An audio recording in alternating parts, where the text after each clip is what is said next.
Hello everyone. आज हम लोग देखेंगे कि जब आप बीएड करोगे विनोबा भावे यूनिवर्सिटी से तो सेमेस्टर थर्ड में आपका वाइवा होता है। ठीक है, तो वाइवा में आपको किस प्रकार से लेसन प्लान बनाना होता है और लेसन प्लान बना करके किस प्रकार से आपको प्रेजेंट करना होता है। ठीक है, ये सारी चीज़ों को हम लोग डिस्कस करेंगे इसमें। तो ये आप देख रहे हैं कहाँ का है, तो Daulat Mahato memorial teacher training college है ना। ये कहाँ का है, बनासुर विष्णुगढ़ का है। ठीक है, और ये मैं आपको दिखाता हूँ। ठीक है, आप यहाँ देख रहे हो नेम, रोल नंबर। ठीक है, ये मेथड का पेपर लिखना पड़ता है। जैसे मेरा था physical science. Okay, physical science में क्या है भाई, केमिस्ट्री है। सेशन आप देख लो 2020-2022 का है। ठीक है, उसके बाद हम लोग देखते हैं कि कैसे लेसन प्लान बनाते हैं, क्या इसका फॉर्मेट होता है। ठीक है, इन चीज़ों पर हम लोग देखते हैं। तो आप देख रहे हैं अच्छे से, ये आपका लेसन प्लान हो गया। ठीक है, सबसे पहले आपको क्या लिखना है, नेम ऑफ द कॉलेज। ठीक है, आप किस कॉलेज से बिलोंग करते हो, तो ये हो गया DMMTTC बनासु Hazaribagh. Name of the training, नाम लिखना अपना, क्लास, सब्जेक्ट, सब सब्जेक्ट, डेट। अभी मैंने डेट छोड़ दिया है, हालांकि आपको डेट लिखना पड़ेगा। जिस दिन आपका वाइवा होगा उस दिन आपका डेट, ये उस वाला डेट को मेंशन करना है यहाँ पर। हो गया पीरियड आपका फर्स्ट हो गया। ड्यूरेशन में मैंने क्या लिख रखा है, 40 मिनट्स। टॉपिक है हमारा क्या, मोल कंसेप्ट है ना। तो मैं पढ़ाने क्या जा रहा हूँ, मोल कंसेप्ट। ठीक है, टॉपिक यानी कि प्रकरण जिसको कहते हैं। ठीक है, तो सबसे पहले आता है जनरल ऑब्जेक्टिव।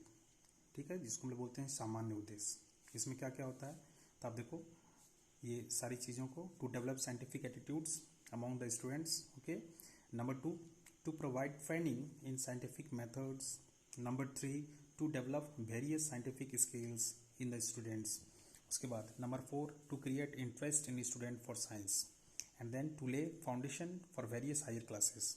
ठीक है, this are the general objective. Okay, after general objective हम लोगों को क्या लिखना पड़ता है, स्पेसिफिक ऑब्जेक्टिव, जिसमें से सबसे पहले क्या हो गया, कॉग्निटिव, यानी कि जिसको हम लोग बोलते हैं बोधात्मक, है ना।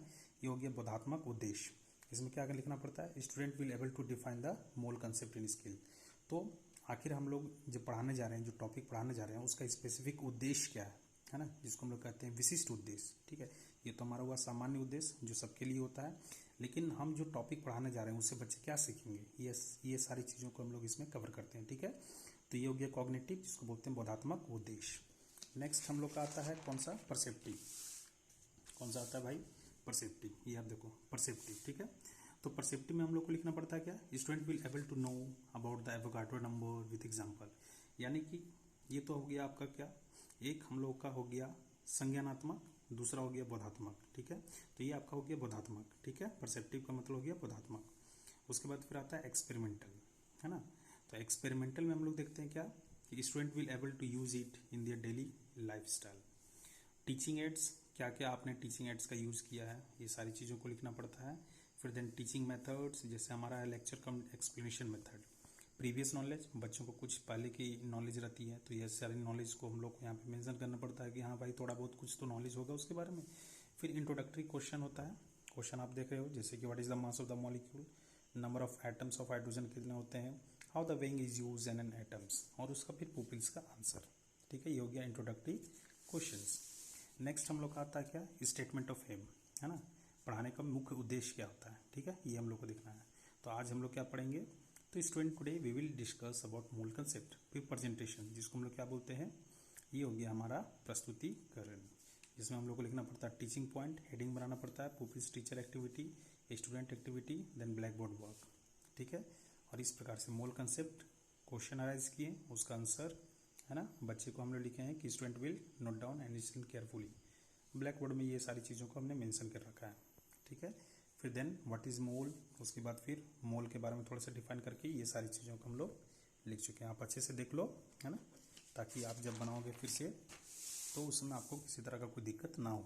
ये आप देख रहे हो teaching points, then pupils teacher activity, student activity, black board work. Third question हमने क्या, सेकेंड टॉपिक जो है हमारा वो है एवोगाड्रो नंबर, ये है ना, क्वेश्चन अराइज किया मैंने, और उसके बाद ये हमारा उसका आंसर हो गया। ठीक है, ठीक उसी तरह से ब्लैक बोर्ड वर्क मैंने करते गया है।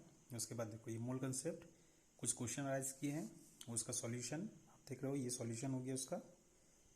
ठीक है, इसमें 13 मोल्स आया हुआ है, और ये सेकंड वाले का सॉल्यूशन मैंने यहाँ लिख रखा है ब्लैक बोर्ड में, ठीक है, 1 मोल, ठीक है, ये चीज़ सारी चीज़ों को हमने लिख रखा है। ये कंप्लीट हो गया हमारा क्या, प्रस्तुतिकरण। अब प्रस्तुतिकरण के बाद क्या होता है, हम लोगों को पुनरावृत्ति करना पड़ता है, रिकैप्चुलेशंस, ठीक है। तो पुनरावृत्ति क्या क्या हमने पढ़ा उसको सीखना है, दोहराना है। तो ये सारी चीज़ें, define mole concept and Avogadro number, ये आप मैं पूछूंगा, उसका जवाब मिलेगा हमारे विद्यार्थियों से। तो ये हो गया। दूसरा हो गया calculate the number of the particles, ये 2 क्वेश्चन हो गया। नेक्स्ट हो गया क्लास वर्क। क्लास वर्क में हमने ये देख रखा है ना। उसके बाद फिर आता है इवोल्यूशनरी क्वेश्चंस, ठीक है, जिसमें से हम लोग कुछ क्वेश्चन अराइज कर रहे हैं। What is the SI unit of the amount of substance, है ना। 1 dozen contains how many items and 1 gross contains how many items. This is evolutionary questions, okay. And then next जो last है हमारा वो आता है होमवर्क। क्या आता है, होमवर्क। होमवर्क में मैंने देखिए 2 क्वेश्चन को राइज कर रखा है कि ये आपको घर से बना करके लाना, ठीक है। If 1 mole of the carbon atoms weighing 12 grams, तो what is the mass of the 1 atom of carbon. This is the first one, first question. Then second question, which has more number of atoms, okay, that is 100 grams of sodium और 100 gram of iron, okay. और इस तरह से finally आपको क्या करना है, conclude करके ये होमवर्क देख करके। अब यहाँ पर हम लोग, अभी मैंने लिखा नहीं है, बट यहाँ पर मुझे लिखना पड़ेगा क्या, है ना, मुझे लिखना पड़ेगा pupils, teachers, signature, and then यहाँ पर जो ऑब्जर्वेशन के लिए आए हुए हैं, जिसको हम लोग पर्यवेक्षक बोलते हैं, वहाँ पर लिखना पड़ेगा पर्यवेक्षक का हस्ताक्षर, ओके। एंड फाइनली इस तरह से हम लोगों का ये लेसन प्लान एक कंप्लीट हो चुका है, ठीक है, ओके, थैंक यू।